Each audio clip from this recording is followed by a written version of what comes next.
Hello दोस्तों, welcome back to the channel Saraswati study point. आज मैं फिर बात करूंगी वही बीएड और बीटीसी को लेकर। इस समय बहुत इश्यू चल रहा है कि बीटीसी वाले जो हैं वो प्राइमरी के लिए एलिजिबल हैं, जबकि बीएड वालों को सुप्रीम कोर्ट के थ्रू जो है इसको अमान्य घोषित कर दिया है। किसके लिए? प्राइमरी की भर्ती, यानी कि 1 to 5th के लिए, केवल जूनियर के लिए नहीं, केवल 1 to 5th के लिए। ये भी दिमाग में रखिएगा।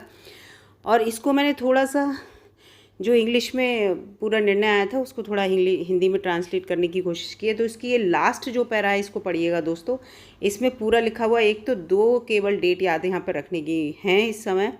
वैसे सबको आपको पूरी स्टोरी पता ही होगी कि 25/11/2021 का जो निर्णय है राजस्थान राज्य न्यायालय का, उच्च न्यायालय का, माफ़ कीजिएगा, उसको बरकरार रखा गया है। और अधिसूचना जो हुई है, अधिसूचना कौन सी है? एनसीटीई वाली 28/6/2018 को उसको रद्द कर दिया गया है। ठीक है। और जितनी भी रिट याचिकाएं थी सभी लंबित थी, सभी का निपटारा कर दिया गया। जिन जिन लोगों ने रिट डाली थी, चाहे बीएड वालों ने, चाहे डीएलएड वालों ने, या बीटीसी वालों ने। ठीक है। तो ये पूरा यहाँ पर आ गया है निर्णय। तो इस चीज़ को लेकर मैं पूरी यहाँ पर बात करूँगी कि ये सब आखिर ये 2 तारीख जो है क्यों इस लास्ट लाइन में मायने रखती हैं। इसके साथ साथ ये भी आपको बताऊँगी, जो बच्चे 69,000 भर्ती वाले हैं, है ना, वो बच्चे परेशान हैं बहुत से कि क्या होगा वो, क्योंकि उसमें बीएड वाले भी बच्चे थे जिनकी ज्वाइनिंग हुई थी, और उन लोगों की जो है ज्वाइनिंग डायरेक्ट दे दी गई। 6 महीने का अभी तक ब्रिज कोर्स उनका नहीं हुआ है बहुत से बच्चों का। यूपी की बात कर रही हूँ मैं यहाँ पर।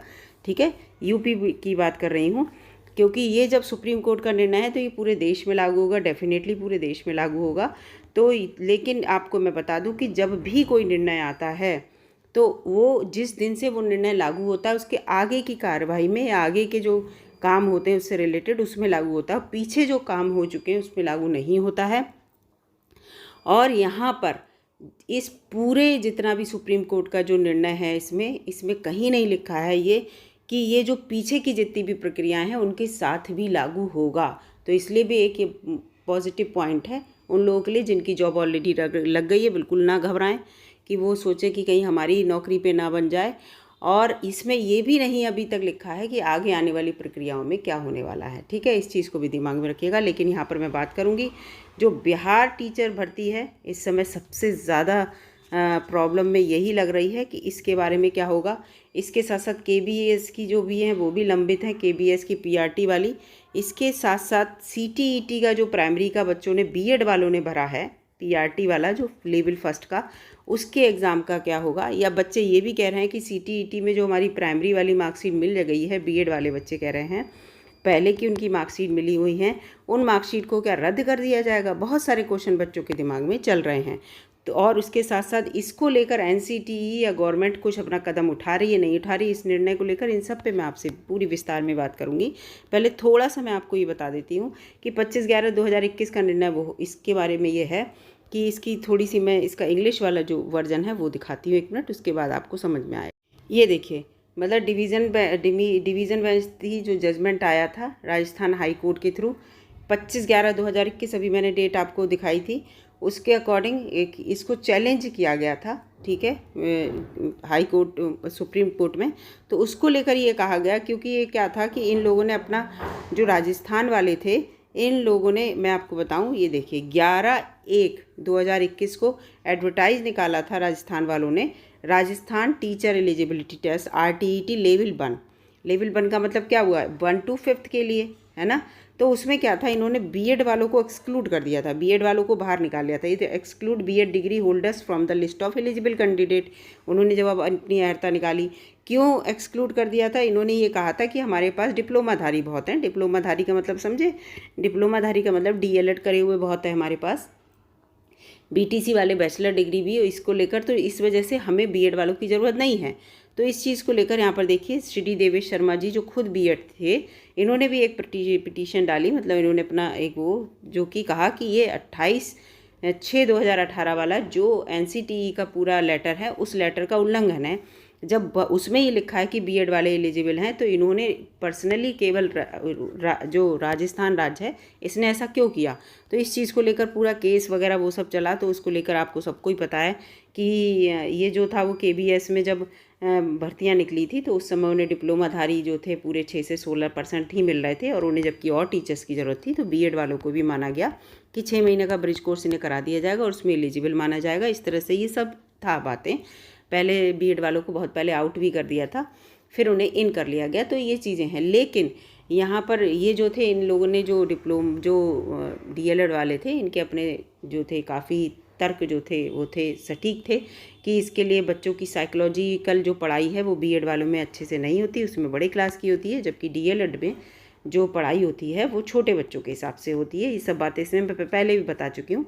तो इसलिए उस चीज़ को माना गया और सुप्रीम कोर्ट ने भी उसको लागू किया कि हाँ ये बात ठीक है, बीएड वाले जो हैं वो 1 to 5th के लिए एलिजिबल नहीं है, जबकि 6 to 8th और उसके अलावा 10th 9th 10th 11th 12th मतलब 6 to 12th के लिए एलिजिबल हैं पढ़ाने के लिए। ये सब इसमें है।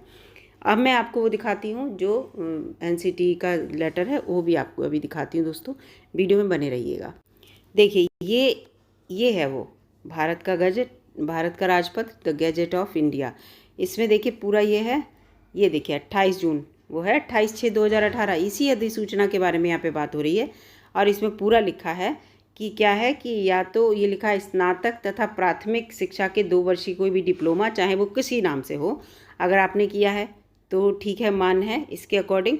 और इसके बाद यहाँ पर इन्होंने अथवा लगा के ये भी दिया कि 50% अंकों के साथ अगर आप बीएड किए हुए हैं तो भी आप जो है प्राइमरी में पढ़ाने के लिए एलिजिबल हैं। ये लिखा है 1 to 5th को पढ़ाने के लिए एलिजिबल हैं, लेकिन आपको 6 महीने का ब्रिज कोर्स करना होगा।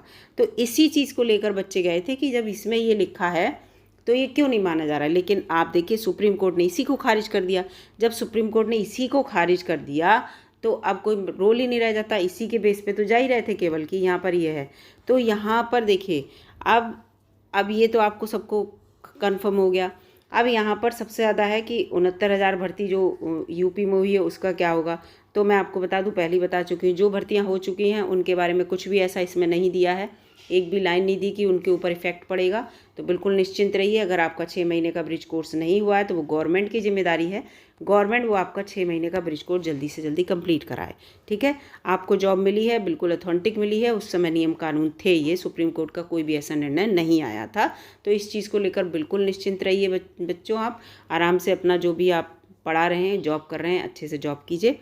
और बात करें अब यहाँ पर देखिए ये भी हो गया, बात करें बिहार की, तो बिहार वाली जो परीक्षा है वो निश्चित रूप से इफेक्टेड रहेगी, क्योंकि सुप्रीम कोर्ट का निर्णय जो है पूरे भारत के में लागू होगा। और अभी इस परीक्षा को कराया भी नहीं गया है, केवल आप ये कह सकते हैं कि इसका विज्ञापन ही तो है बस। अभी तो ये परीक्षा होगी, परीक्षा होने के बाद इसका रिजल्ट आएगा और सब कुछ होगा, तो इस पे इफ़ेक्ट पड़ सकता है डेफिनेटली। मैं आपको बताऊँ कि इसका क्या होगा कि बीएड वालों को आउट किया जाएगा नहीं किया जाएगा। अगर मान लीजिए मैं मान लेती हूँ कि बीएड वालों को परीक्षा ये करा भी देंगे, बीएड वालों को इंक्लूड कर भी लेंगे, तो जो डीएलएड वाले या जो डिप्लोमाधारी हैं 1 to 5th के लिए मैं बता रही हूँ, 1 to 5th वाली कहानी है ना, 1st to 5th की कह रही हूँ, तो वो बच्चे फिर से जाएंगे कि सुप्रीम कोर्ट का निर्णय तो ये है कि आप नहीं ले सकते बीएड वालों को। अब बिहार वाले बीएड वालों को क्यों ले रहे हैं, क्यों ज्वाइनिंग दे रहे हैं, है ना। तो कुछ ना कुछ वहाँ स्टे या कुछ ऐसा इशू रहेगा, इस चीज़ को माइंड मेकअप करके चलिए। लेकिन जिन बच्चों ने फॉर्म भरा है बीएड वालों ने, तो वो अपना पेपर दीजिए, अगर आपको मौका मिलता है। बिहार वाले पेपर आपको देने के लिए जो है, अगर कोई रोक नहीं लगती तो डेफिनेटली पेपर दीजिए। हो सकता है कि कुछ इसके लिए कुछ और निर्णय या कोई और तरीका निकाला जाए, लेकिन उम्मीद थोड़ी वैसी लग रही है। और इसके साथ साथ केबीएस पीआरटी का आपको पता रिजल्ट रुका हुआ है, तो उस पर भी कुछ ना कुछ ज़रूर ऐसा होगा कि देखें क्या होता है। और इसके बाद यहाँ पर जो कि बात हो रही है कि एनसीटीई क्या कर रही है, तो एनसीटीई जो है इसके लिए जो है पिटीशन जाने की बात कर रही है कि रिव्यू पिटीशन जो होता है वो डालने की बात हो रही है कि रिव्यू करने के लिए कह रही है।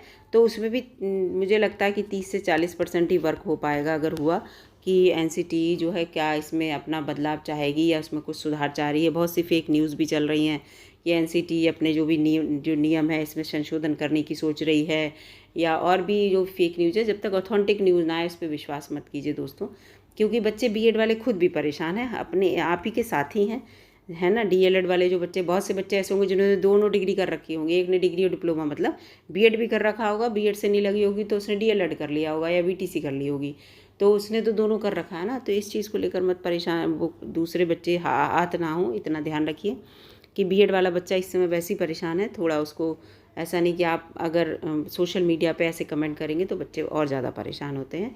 तो इस चीज़ को लेकर परेशान ना होइए, और बीएड वाले भी बिल्कुल परेशान ना हो।